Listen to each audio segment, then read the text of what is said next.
और 22% और SC ST OBC and minority को मिला करके 85% जो मान्यवर काशीराम साहब ने आपको बहुजन समाज कहा था, उसकी शासन सत्ता 4 बार इस देश में रही है, इस प्रदेश के अंदर रही है। और जब जब हमारी सरकार रही है तब तब हमारे ऊपर शोषण नहीं रहा, और आज हम लोगों का सब कुछ छीन करके हमको सिर्फ 5 किलो अनाज पर ला करके छोड़ दिया। सम्मानित साथियों, आप मुझे यह बताइए, आने वाले समय में इन बच्चों का भविष्य क्या होगा? आने वाले समय में इन बच्चों का भविष्य क्या होगा? इतिहास उठा करके देख लीजिए, 2014 से अब तक 100% में से 2% लोग नौकरी लगे हैं आपके समाज के। कितने? 100% में से 2% नौकरी आपके समाज को मिली है। वो बाकी का बैग लोग कहां गया है? हम कभी सवाल नहीं पूछते हैं, हम कभी सवाल नहीं करते सरकार से। हम सिर्फ इस पर सीमित रह जाते हैं कि 5 किलो राशन मिल रहा है, उसको आराम से खाओ, और 200 रुपए अब सिलेंडर पे कम हो गए हैं, वो भी बहुत बड़ी मेहरबानी रही है मोदी जी की। ये नहीं देखते 400 से लेकर के सिलेंडर आज 1150 रुपए तक पहुंच गया, उसका सवाल नहीं उठाएंगे, उस पर बात नहीं उठाएंगे। सम्मानित साथियों, मैं तो आपको इतना ही कहना चाहता हूं कि गांव में एक कहावत होती है कि औलाद 3 प्रकार की होती है। औलाद 3 प्रकार की होती है, एक तो पूत होता है, एक कपूत होता है, एक सपूत होता है। पूत वो होता है जो अपने बाप की जो बनाया हुआ साम्राज्य, अपने महापुरुषों का, अपने बुजुर्गों का बनाया हुआ साम्राज्य है, उसको ज्यों का त्यों बना करके रखता है, उसको पूत कहते हैं।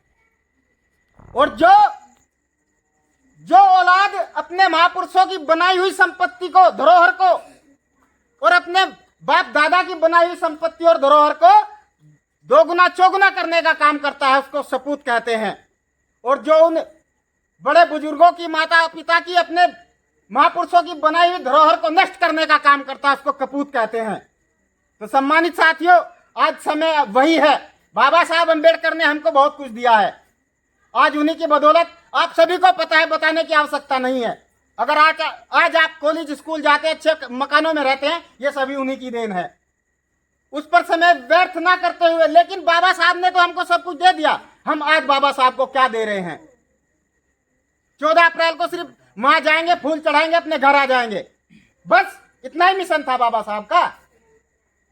यही चाहते थे बाबा साहब हमसे। और अगर आज ये 2-4 लड़के इकट्ठा होकर के आप लोगों के बीच में अपनी बात रखने के लिए आए हैं, तो इतना भी कष्ट नहीं हमारे समाज के लोग करते कि अपने घर की छत छोड़ करके, अपने घर का दरवाजा छोड़ करके यहां बैठ करके उनको सुनने का काम कर लें। ये विडंबना है समाज के अंदर। क्यों? हम आपसे पैसा मांगने नहीं आए हैं, क्योंकि पीड़ा है। पीड़ा किस लिए है?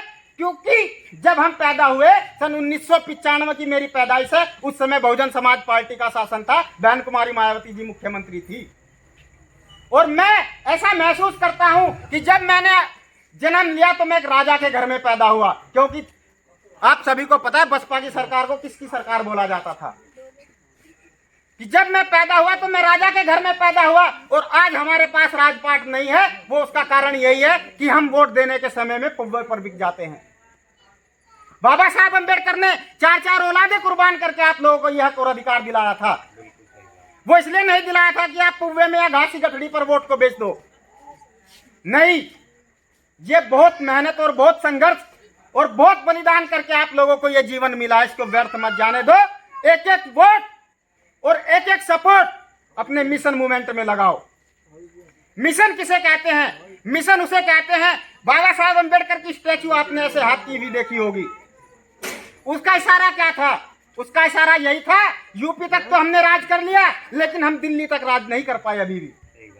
जिस दिन आप लोग संसद भवन पर पहुंच गए, बाबा साहब अम्बेडकर का इशारा वो संसद भवन था कि जाओ, मंदिर मस्जिद छोड़ो, स्कूल पकड़ो, स्कूल कॉलेज पकड़ो, पढ़ाई करो, और अगर पढ़ाई भी नहीं की तो अपने समाज के अंदर नेतृत्व पैदा करके उस संसद भवन पर कब्जा करो, तभी तुम्हारी गरीबी दूर होगी, तभी तुम्हारे ऊपर शोषण नहीं होगा। लेकिन हम नहीं, हम भूल गए उन बातों को। लेकिन उनका कुछ नहीं बिगाड़ रहे हम लोग, हम अपना ही बिगाड़ रहे हैं। अगर आप पेपर में, न्यूज में देख लीजिए, सोशल मीडिया पर देख लीजिए, बलात्कार किस समाज के होते हैं, किस समाज की बहन बेटियों के बलात्कार होते हैं? हमारे समाज के। किन के हक और अधिकार मारे जा रहे हैं? हमारे समाज के। क्यों? क्योंकि हम अपने हक और अधिकारों के हो रहे हनन के खिलाफ आवाज बुलंद करना नहीं जानते। और अगर कोई आवाज बुलंद करता भी है, कोई आगे बढ़कर आता भी है, तो हम उसकी टांग खींचने का काम करते हैं। सम्मानित साथियों, ये विडंबना है समाज की। और अभी मनीष भाई बता करके गए आप लोगों को कि 10 मौत हुई है इकट्ठी एक गांव बालावाली में। क्या जरूरत थी? अगर आपकी आस्था जुड़ी ही है तो कम से कम 1 या 2 व्यक्ति जा करके अपना काम पूरा कर सकता है। नहीं तो उस समय तो कहती है महिलाएं, किसको भी ले लो, यहाँ क्या करेगा। इतने छोटे छोटे बच्चे थे, दिल कांप गया था हमारा। सही बात। ये छोड़ना पड़ेगा आपको। एक तो आपके हक और अधिकार खत्म होते जा रहे हैं। आपको एक बात और बताता हूं, कभी रोड एक्सीडेंट में अगर कोई व्यक्ति की दुर्घटना हो जाती है, उसकी मौत हो जाती है, गवर्नमेंट उसको मात्र 50,000 रुपए में रफा दफा कर देती है केस को। हकीकत ध्यान रखना आप, रोड एक्सीडेंट में गवर्नमेंट सहायता आपको मात्र 50,000 रुपए मिलती है। और उन मृतकों को 4-4 लाख रुपए किस लिए मिले आपको पता है? क्योंकि वो आस्था से जुड़ा हुआ मामला था। अगर आपको गवर्नमेंट सहायता ना देती तो फिर आप ये दिमाग पर जोर डालते कि अरे मर के मर गए, क्या धरा इनमें। और जब आपको मुआवजा मिला ना 4-4 लाख रुपए, तो फिर आपके दिमाग में ये बात कहीं ना कहीं रहेगी कि नहीं, अगर कोई बात नहीं, मर भी गए तो घर वालों को 4 लाख तो मिल ही जाएंगे। क्यों? लेकिन नहीं, ये बातें आपको नहीं सोचनी है और इन कुरीतियों को दूर करना है। हम तो आए आपको बता करके चले जाएंगे, लेकिन इन पर अमल आपको करना है, इन पर चलना आपको है। ये मिशन मेरा अकेले का नहीं है, मिशन अकेले सन्नी गौतम का नहीं, सागर गौतम का नहीं है, अकेले व्यक्ति विशेष का मिशन नहीं है। ये मिशन महापुरुषों का है। ये उन महापुरुषों का है जो जिस बहन जी का नाम हम ले रहे हैं, उस बहन जी ने आजीवन अविवाहित रह करके आप लोगों को एकजुट रखने का काम किया। माननीय बहन जी ने, ये मिशन उनका है। ये मिशन मान्यवर साहब कांशीराम जी का है, जिसने कभी शादी नहीं की, अपना घर परिवार नहीं बनाया, जिसने संपत्ति नहीं बनाई। ये मिशन उस व्यक्ति का है। ये मिशन बाबा साहब अम्बेडकर का है। ये मिशन फूले साहू का है। ये मिशन उन महापुरुषों का है जिन्होंने पूरा जीवन संघर्ष करके आप लोगों को यहां तक पहुंचाने में पूरा जीवन लगा दिया। ये मिशन उनका है।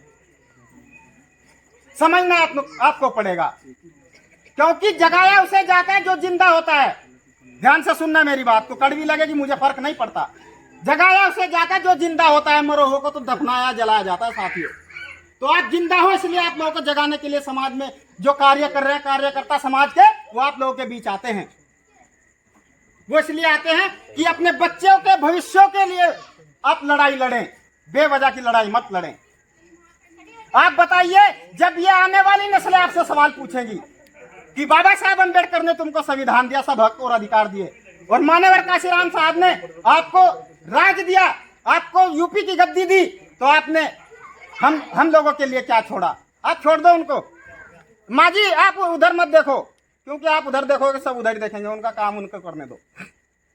ये जब बच्चे आपसे पूछेंगे कि हमारे बाप दादा ने आपको ये सब कुछ दिया, तो तुमने हमको क्या दिया, तो उस समय आप आंख से आंख नहीं मिला पाओगे इनसे। ये सवाल है आप लोगों से। इन बच्चों के भविष्य के लिए आप लोगों को एकजुट होना पड़ेगा। अपने समाज के अंदर एकता उत्पन्न करनी होगी। छोटी मोटी लड़ाई को भूल करके आपस में प्यार मोहब्बत से रहना होगा, क्योंकि जिन लोगों का संगठन अनुशासन होता है ना, जिन लोगों के अंदर, उन्हीं का शासन होता है साथियों। मुट्ठी भर लोग अगर आज इस देश पर राज कर रहे हैं ना, तो वो यही कारण है कि उनके अंदर अनुशासन और एकजुटता है, एकता है, अखंडता है। तो मैं अपनी बात को ज्यादा लंबी ना करते हुए मैं अपनी बात को यही विराम देता हूं, और आप लोगों से यही निवेदन करता हूं कि कहीं ना कहीं अगर मेरी बात आप लोगों के कानों में पड़ी है और आपके दिल तक पहुंच गई है, तो इस बात पर अमल करने का काम कीजिए। आपने ध्यान से सुना, उसके लिए बहुत बहुत धन्यवाद। दिल की गहराइयों से जय भीम, जय भारत, जय गुरु रविदास जी।